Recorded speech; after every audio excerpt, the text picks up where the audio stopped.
조선시대에 검열의 단초를 제공했던 책들은 대부분 중국에서 수입된 경우가 많았었죠. 그 책들은 어떤 경로를 통해 조선으로 들어왔던 걸까요? 중국으로 떠났던 외교사절, 연행에 대해서 알아보고 이덕무라는 조선시대 문인의 사례를 통해 어떻게 책이 유통이 되었는지를 자세히 알아보도록 하겠습니다.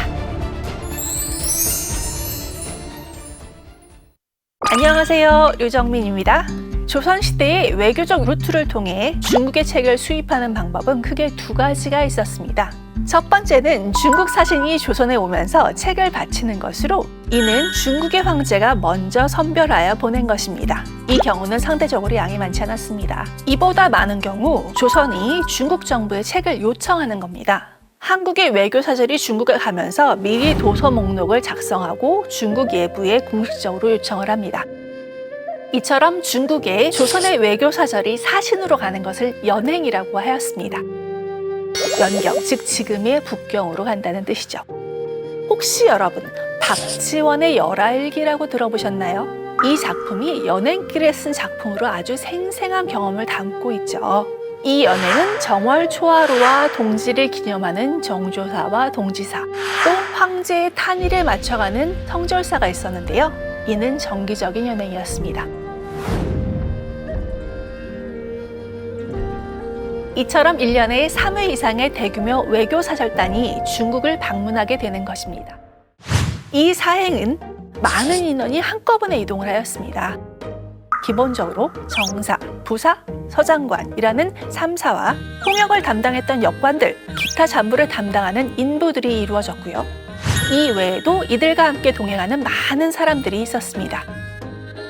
연행에서는 중국 정부와의 공식적인 업무 외에도 북경에서 직접 해외의 지식인을 만나고 시장에서 서적과 많은 기부를 살 수 있었다는 점에서 상당히 중요하고도 희귀한 문화 체험이었습니다.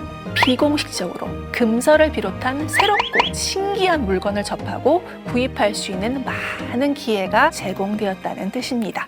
이 비공식적 유통의 중심에는 다양한 형태의 브로커들이 존재했습니다. 시장에는 통역관, 책방주인, 인쇄업자 등 다양한 직업군의 인물들이 일종의 브로커로 활약하며 그들만의 도서 목록을 만들고 세계 각지의 손님들을 유혹했습니다. 이들이 만든 목록에는 조선 그리고 중국에서의 금소로 지정된 책들이 포함되어 있었던 것은 물론입니다.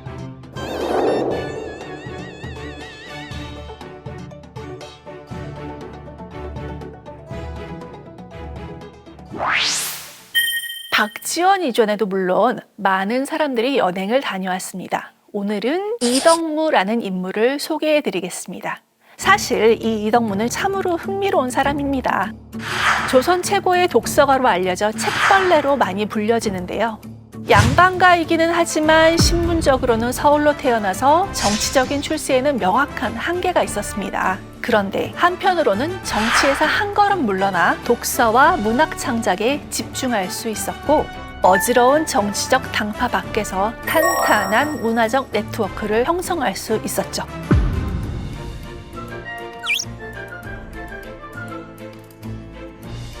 주장각의 검서관으로 일하면서 당시 정부에서 수입되고 유통되는 도서의 종류와 지식의 동향을 꿰뚫고 있었던 반면에 공식적인 루트의 밖에서 친구들과 금서를 즐겨 읽고 돌려보곤 했습니다. 이렇게 공적인 영역과 사적인 영역, 엘리트와 비엘리트 문화, 그 정 가운데에 있었던 사람이라고 해석할 수 있겠습니다. 대척적인 위치에 있는 상이한 영역들의 사이에 위치하면서 스스로 중간자로서 역할을 했던 것이죠.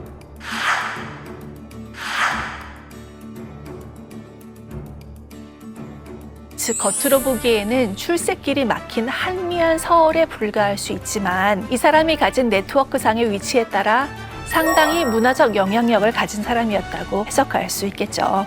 넓은 의미에서 이덕무도 문화적 브로커의 위치에 있었다고 볼 수 있겠습니다.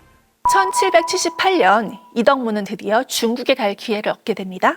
당시 서장관으로 연행길에 오른 심염조를 수행하며 연행대열에 합류한 거죠. 연행 이후 이덕무는 이변기, 북경으로 들어가며 라는 기행문을 남깁니다. 그는 청걸륭지하에 중국 북경의 모습을 생생하게 보게 됩니다. 특히 북경에서 형성된 유리창이라는 번성했던 상업지구에서 당대 중국의 다양한 지식인들을 만나고 특히 시장에 형성된 서점에서 많은 책들을 구입하게 됩니다. 유리창은 아직도 북경에 있어요.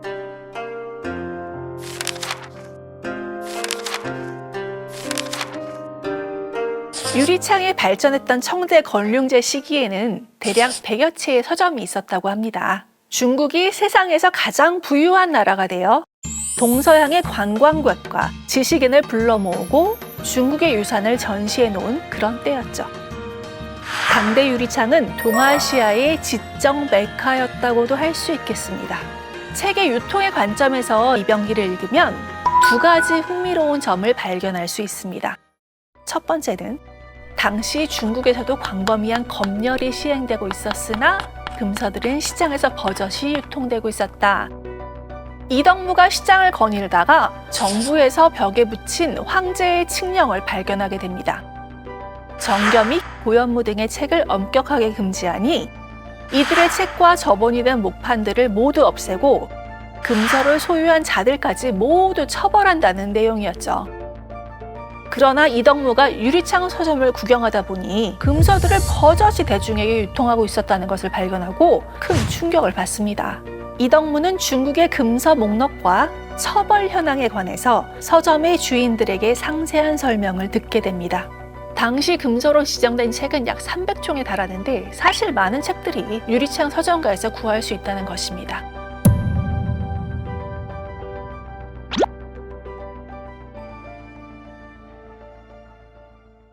고객과 서점 주인과의 친밀한 관계가 이덕무 이병기에서 두 번째로 흥미로운 점입니다. 이덕무는 특히 오류거라는 서점의 도생이라는 주인과 돈독한 관계를 형성하죠.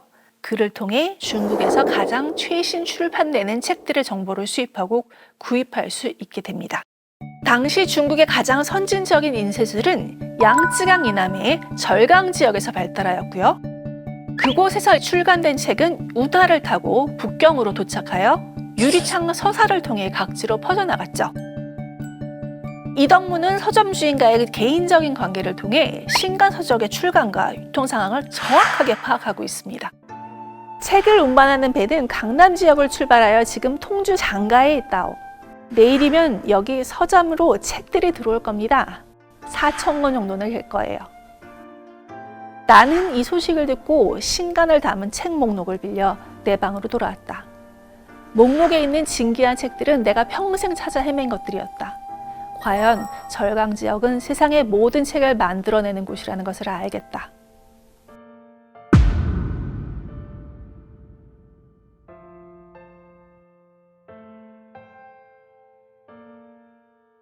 조선과 청조 정부가 금서에 대해 섬뜩하고 강경한 발언을 하는 것에 비해서 이덕무에 의해서 보듯이 일반 독자들의 금서에 대한 경험은 환희와 흥분으로 가득 차 있습니다.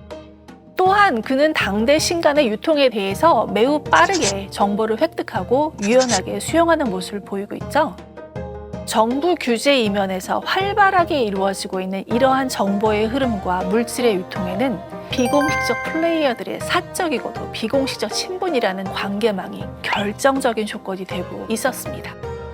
이렇게 유리창에서 유연한 네트워크망을 타고 조선으로 들어온 책들은 다시 다양한 매체의 형태로 다수의 중간자를 거쳐 독자의 손에 닿게 되었다고 해석할 수 있겠습니다. 정확히 계량할 수 없고 주류라고 역사의 전면에 내세울 수는 없겠지만요. 이 비공식적 브로커들은 독자의 취향을 이해하는 데에서 그리고 검열이라고 하는 문학사의 커다란 사건에서 실제로 중요한 열쇠를 쥐고 있다라고 말해도 큰 과장은 아닐 것입니다.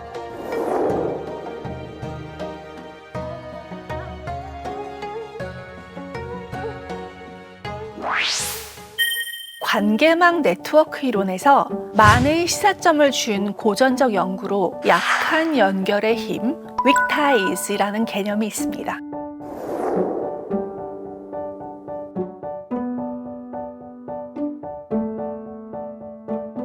마크 그라노베터는 정보와 힘이 집약되어 있는 조밀한 집단의 내부보다 그 집단들을 이어주는 고리, 그 그 정보의 흐름을 이어주는 브로커의 중요성을 역설한 적이 있는데요. 역사적으로 텍스트의 지형도를 면밀히 살펴보면 이 약한 연결고리들의 활약이 잘 드러납니다. 표면적으로 강하고 주류라고 보이는 집단의 이면에서 실제 정보의 유통과 미래 성장의 동력은 브로커로 표현한 플레이어들이 담당하고 있음을 확인할 수 있는 것이죠. 흥미롭지 않습니까? 책회라고 불리우는 책장수들, 통역관, 서점 주인들은 사회적으로 한미한 위치에 있었고 인쇄의 역사에서도 전면에 등장하지 않는 요소들이었지만요.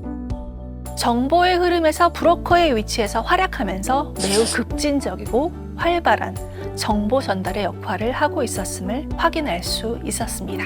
검열이라는 키워드를 통해서 고전 텍스트와 여러 행위자들의 다양한 위치와 역할에 대해 해석해 보았습니다. 경청해 주셔서 감사합니다.